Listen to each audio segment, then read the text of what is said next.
begini, rapat itu dilaksanakan tujuannya satu, untuk berkoordinasi antara bagian-bagian, baik dia secara setara maupun atas bawah, antara pimpinan dengan bawahan. Nah, jadi prinsipnya rapat itu pertama dilakukan untuk koordinasi, saling koordinasi. Yang kedua, jika ada satu masalah yang harus diselesaikan, jadi masalah itu adalah selisih antara realita dan harapan. Realita dan target. Terjadi selisih antara realita dan target, itu masalah selisih itu. Umpama begini, bahwa perusahaan ini menargetkan harus selesai melakukan penanaman atau pemupukan, nah, dalam tempo 1 bulan. Itu targetnya, harapannya. Lalu setelah dipupuk sesuai dengan aturan dan programnya, sebulan nggak selesai, bahkan diprediksi menjadi 1,5 bulan. Terjadi selisih antara target dengan harapan perencanaan. Itulah masalah. Jadi masalah itu adalah selisih antara target atau harapan dengan pelaksanaan, dengan fakta realita. Ini yang sering menjadi sumber dilakukan alasan dilakukan rapat. Dua. Yang ketiga, jika ada aturan-aturan baru, baik terkait undang-undang maupun sistem kerja dan lain-lain terkait aktivitas perusahaan, ada aturan baru, ini harus segera dikomunikasikan secara setara atau atas bawah, mulai dari pimpinan sampai manajer sampai paling bawah. Ya, dilakukanlah rapat. Tujuannya mengkomunikasikan apa yang harus dibicarakan, terutama selisih antara masalah. Ya, masalah itu tadi selisih antara realita dengan target. Lalu jika itu terjadi di perusahaan ini, perusahaan yang kita jalankan ini, kita mengundang rapat.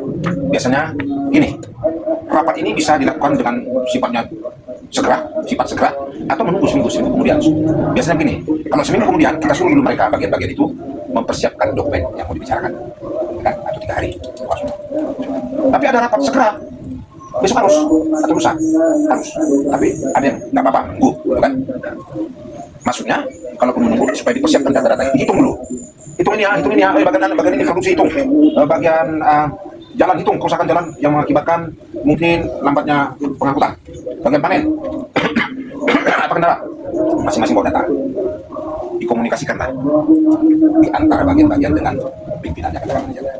Itulah yang intinya mau kita bicarakan. Lalu tadi yang pertama poinnya adalah pelaksanaan rapat. Dilakukan rapat itu. Rapat ini tidak boleh segala masalah, tidak boleh ada masalah yang ditutupi. Ya.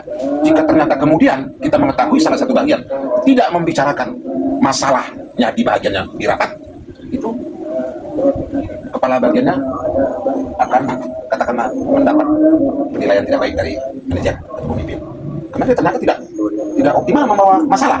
Ya, yang dibicarakan kan bisa dirapatkan. Lalu sehingga ketika ada masalah-masalah tidak dibawa dalam rapat, itu akhirnya akan menjadi kendala di operasional kerja selanjutnya, ya kan? Karena tidak dibicarakan, tidak dibawa, tidak dipikirkan bersama, tidak dibicarakan secara bersama-sama secara totalitas, terlebih terkait kepada bagian-bagian. Umpamanya gini, bagian angkutan tidak membawa ke dalam rapat tentang adanya kendaraan yang tidak beroperasi sebanyak 3 unit, misalnya, tidak dikomunikasikannya di rapat.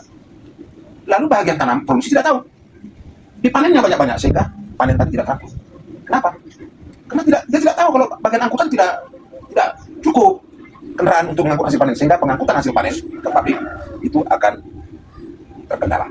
Nah, ketika panen ini sampai ditunggu 3 hari baru diangkut ke pabrik, ini ada pengaruhnya kepada kualitas panen tadi, ya kan? Terlambat dibawa ke pabrik, kan harus sudah dibawa ke pabrik. Kalau sudah 3 hari di lapangan baru dibawa ke pabrik, pengaruh nggak kualitasnya?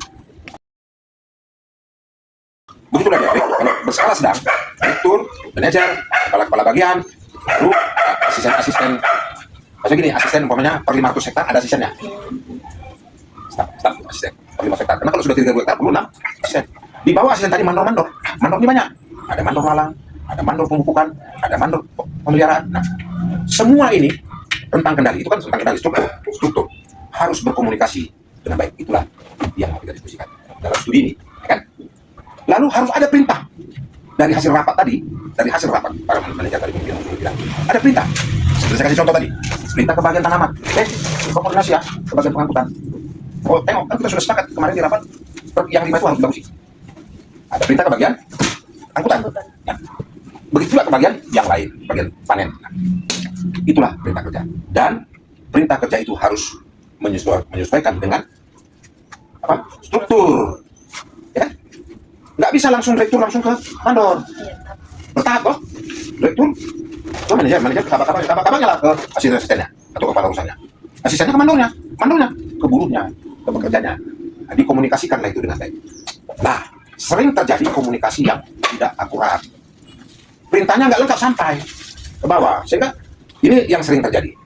Banyak perintah tidak sampai dengan baik ke bawah. Ini kan. Dan apa yang dikomunikasikan benar-benar harus sampai kepada bawah, kepada orang yang diperintahkan. Ya. Itulah terkait dengan tadi struktur. Jadi struktur tadi kalau udah di tingkat PTP udah saya kasih tahu tadi ya. Di tingkat juga kalau di tingkat perusahaan 3.000 hektaran, 4.000 hektaran masih direktur, ya kan, manajer, baru ya asisten. Kalau di PTP harus direktur, ya kan, komisaris.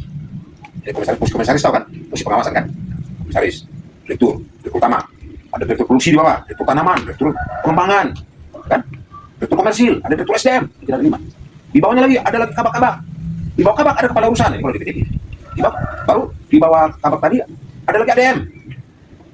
Atau di bawah dia punya tidak hanya berhubungan kepada kabak, tapi berhubungan juga kepada direktur tanaman.